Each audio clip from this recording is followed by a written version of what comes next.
Public ఇప్పుడు మా రాముల తాత ముచ్చట పట్టుకొచ్చేయాల కదా. మరి పెద్ద మనిషి ఏం వార్త తీసుకొస్తాడో అరుచుకుందాం పాండ్రి. తాత ఏం చేస్తున్నావే? అది కాదు సురేందర్, మొన్న నా ముసల్దాని అన్నదమ్ములు నా ఇంటికి వచ్చారు. వాళ్ళని చూడంగానే అన్నదమ్ముల మీద పడి నా ముసలిది ఓ అని ఒకటే ఏడుపు ఏడ్చింది. దాన్ని అప్పుడు నువ్వు ఎందుకు ఇట్లా ఏడుతానవు, ఇన్నొద్దుల సంధి ఏడవలే కదా, ఇప్పుడే ఎందుకు ఏడుతానవు, నీ ఇంటికి పోయినప్పుడు నువ్వు ఏడ్చినవా ఇట్లనే అని చెప్పి నేను అనేది ఉంటే దానికి ఏమన్నా పద్ధతి ఉంటుందా చెప్పి? గట్లా అంటారా? దూరంగా ఉండి వాళ్ళు వచ్చినప్పుడు చూసే వరకు సరే దుఃఖం ఏడ్చినట్టున్నది. నేను కూడా గట్లనే అనుకున్నా. నేను అనాలని అంటలేను కానీ ఇన్నొద్దుల సంధి లేని ఈత నీకు ఇప్పుడు ఎందుకు వచ్చింది, ఇప్పుడు చూడంగానే ఎందుకు ఏడ్చినావు, నిన్నెవరో ఏడుమని చెప్పిర్రు అని అంటే దానికి ఏమైనా అర్థం ఉంటుందా? ఎవరో మంది చూస్తే ఏమనుకుంటారు చెప్పు? ఇంతకు ఈ ఏడుపు ముచ్చట ఎందుకు వచ్చింది పెద్ద మనిషి, అది చెప్పు. అరే వచ్చిన ఆనబుద్ధిగా మా మనవరాలు కూడాను. మొన్న నేను హైదరాబాద్ పోయినా, పోగానే నన్ను చూసి మా మనవరాలు గుద్దరిండా నీళ్ళు తీసుకున్నది. అయితే దాని ఆపత ఏంటంటే, అయ్యో నేను పట్నం గింత దూరం వచ్చి బతకబడితే ఇంటికాడ మా వాళ్ళంతా ఎత్తున్నారో ఏందో అని నన్ను చూడగానే దానికి కడుపులో ఈత ఆగక ఏడ్చినట్టున్నది. దానికి నువ్వు ఎందుకు ఏడుతావు, నువ్వు ఎట్లా ఏడ్చినావు, నిన్ను ఎవరు అన్నారు, నువ్వు ఏ సానుభూతి కోసం ఏడ్చినావు అని అంటావా? ముచ్చట మన ముచ్చట సామెత ముచ్చట.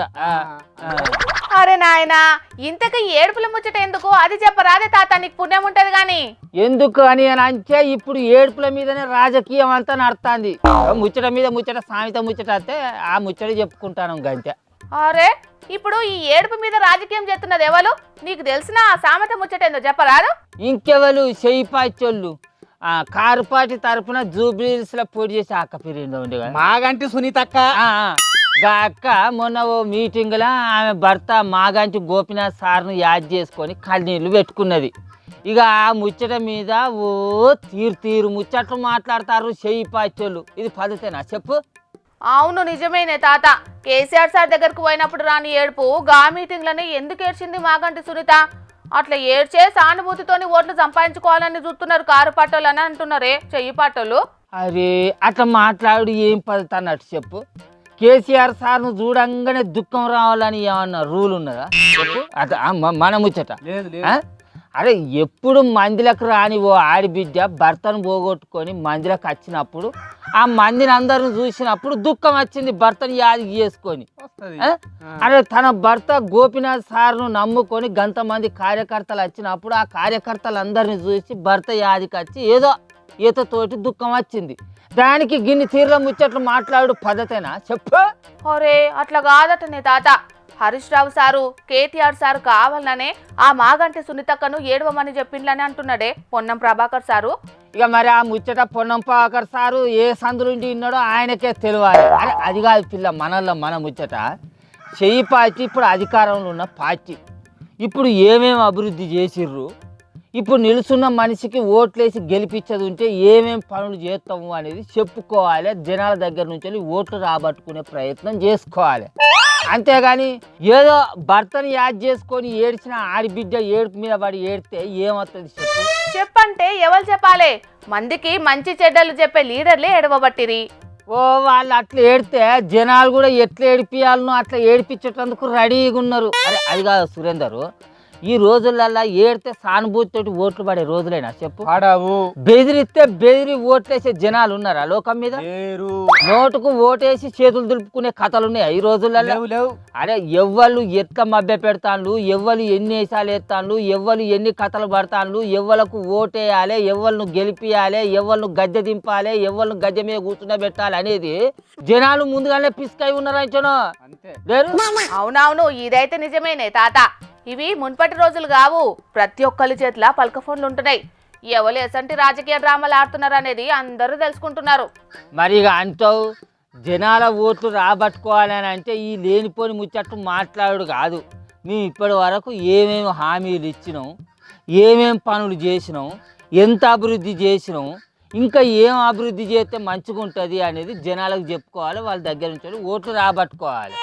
అంతేగాని ఆమె ఇట్లా ఎందుకు ఏడ్చింది, ఆమెను కావాలని ఏడిపించిర్రు, ఆమె ఏడ్చి సానుభూతితోటి ఓట్లు సంపాదించుకోవాలని చూస్తుంది, ఆమెను ఏడవకుంటే చేయాలి అని అంటే ఇది ఏం పద్ధతి అన్నాడు చెప్పు.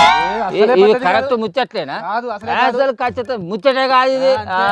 మీ ముచ్చట అడే ఇంకా కానీ నువ్వు రాత్రి బగ్గ తాగచ్చి మూసలు దానికి పట్టు చీర కొనుకొస్తానన్నవాడ కదా, తెచ్చినావో తెలియదు అని తోలింది మరి ఏది?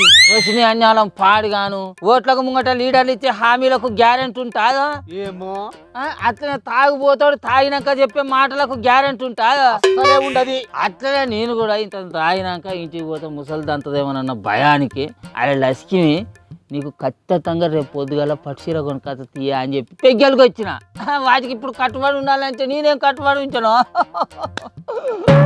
అవసరానికి ఓట్లు వాడాలని లీడర్లు హామీలు ఇస్తారు.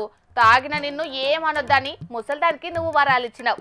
అవి నెరవేర్చకుంటే ఎట్లుంటాననేది ముసల్ది చీపురు కట్ట పట్టుకొని వస్తే తెలుస్తుంది. పెద్ద మనిషి ఆగు జరాగు ఈపుల పొడి గుద్దుతుంటది. ఓ తాత ఒక ముసలి చీపిరి గట్ట పట్టుకొని ఉరుకొత్తాంది. ఓ కొడుకో దానికి దొరికేది ఉంటే చీపురు గట్ట తెగి కట్టుకొడుతుంది నీ మరి నాన్న. ఎందుకు మాట్లాడాలి ముసలోడ? తాగినాకో మాట తాగ ముందుకో మాట. రాజకీయం చేయడానికి ఏం దొరకనట్టు పాపం ఇంటైన కాలం చేసి పుట్టడు దుఃఖంలో ఉన్న సునీతక్కను యాక్టింగ్ చేస్తున్నదని అనుడు మాత్రం అసలుకే పద్ధతి కాదులా. సునీతక్కే కాదు ఆ ప్లేస్లున్నోళ్ళకి ఎవ్వరికైనా బాధే ఉంటది. ఇంటి గల్మ దాటి బయటికి పోనోళ్లకు 6 నెలలు కూడా గడవక ముందే ఇట్లా వేల మంది కార్యకర్తల నడుమకు రావాలంటే మాత్రం చెప్పరాని దుఃఖమే ఉంటది. కాబట్టి పోటీ చేసే అభ్యర్థులైనా ప్రచారం చేసే నాయకులైనా కార్యకర్తలైనా చేసిన పనులు గెలిస్తే చేయబోయే అభివృద్ధి గురించి చెప్పి ఓట్లాడగాలే. అంతేగాని గీసొంటి మాటలు మాట్లాడడం మాత్రం కరెక్ట్ కాదని అందరూ అంటున్నారు. కానీ ఈ లీడర్లు మాత్రం మారుతూనే లేరు. ఏందో ఏమో పోన్రి. జోర్దార్ వార్తల్లా మళ్ళొక చిన్నదంటే చిన్నదే బ్రేక్ తీసుకుందాం.